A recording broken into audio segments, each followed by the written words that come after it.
এই বাধার সম্মুখীন হইনি এখনো। কে বাধা দেবে আমি জানি না, ঠিক আছে। আমাকে বাধা দেওয়া এতটা সোজাও না, ঠিক আছে। আমাকে বাধা দিয়ে সে আরামে চলে যাবে এত সোজা না, ঠিক আছে।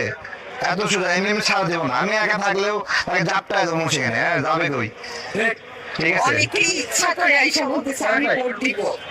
একটি জিনিস যে যখন 5ই আগস্টের পরে যখন সরকার পতন হলো, তখন গণভোটের কথা হচ্ছিল, তখন সবাই হ্যাঁ পক্ষে, মানে এমন বোঝা যাচ্ছিল যে সবাই গণভোট 100% আছে, হ্যাঁ যে এখন একটা যত দিন যাচ্ছে না পক্ষে আসলে মানে গণভোটে আমরা সবাই মিলে এই সংস্কার আলোচনাগুলো করছি, এগুলো আমরাই মতামত দিছি।